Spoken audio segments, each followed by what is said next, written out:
متأخر على الشغل اوعي اوعي سيب الجزمة سيب الجزمة يا بنت سيب الجزمة. هروح اجيب واحدة تانية. شيل هي بتاعك. معاكي ايه مكانها هنا تاني؟ شيلها يا شهاب من فضلك. اديها لك فين طيب؟ المطبخ. طب يا اسطى متأخر على الشغل والله يا العظيم. شهاب شيل عندي البتاع عقل والله على العظيم. دقيقة يلا.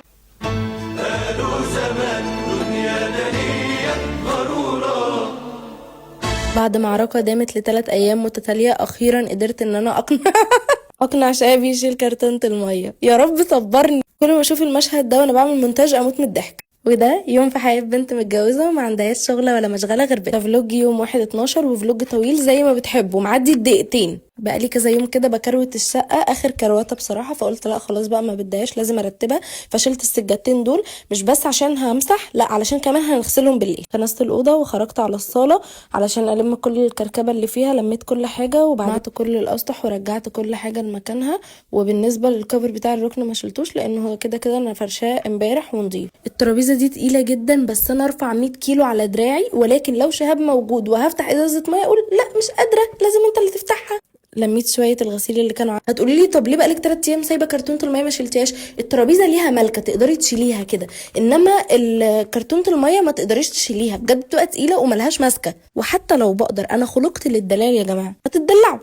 طول ما انتي بتقولي ما بعرفش هتفضلي عايشه هانم ملكه امير. يا رب احدهم ما ياخدش باله من الكلام ده. المهم بقى خلصت كل الاسطح تلميع، فدخلت على السطح بتاع البوفيه ده.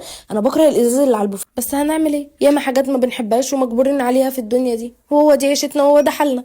بعشق الندب. دخلت بقى عشان ابدا مسح، بحط بريكس ده بينضف حلو جدا وريحته تحفه، بس لازم معاه برده غطا من معطر فريده بريحه النظافه. في واحده في مره كانت كاتبالي منهم لله كل اللي رشحوا فريده بريحه النظافه ده احنا جبناه وطلع في الاخر ريحته صابونه ايدين. طب ما طبيعي، ما صابونه الايدين ريحتها نظافه. ما علينا بقى من الاخت الفلوطه دي. وده بتاعه الغسيل عندي كان واقع فيها مساحيق كده وجه عليها تراب فاتبهدلت قوي، وكمان الفواصل بين السيراميك كانت بايظه فنضفتها. بده هتلاقوه عند اي حد بتاع منظفات، بس لازم تلبسوا كمامه وانتوا بتستخدموه وتلبسوا كمان في ايديكم جلافز. خلصت مسح الحمد لله. ودايما بتسالوني على السيراميك الباركيه يا جماعه، هو مش حلو ابدا، احنا جايبينه غالي جدا وفرز اول، ومع ذلك ما بينضفش وطول الوقت مجير وكانه مش مغسول ولا ممسوح ولا اي حاجه، فبجد فلوس على الارض. حاجه الحمد لله بقت زي الفل. دخلت المطبخ كان نظيف، البوتاجاز بس اللي كان محتاج يتنضف فنضفته. وبعدين خلصت بقى كده اخدت شاور وقعدت اتفرج على ورد وشوكولاته، ومفيش غدا النهارده. ولو وصلتوا لهنا يا رب شعركم يتقل ويطول. باي.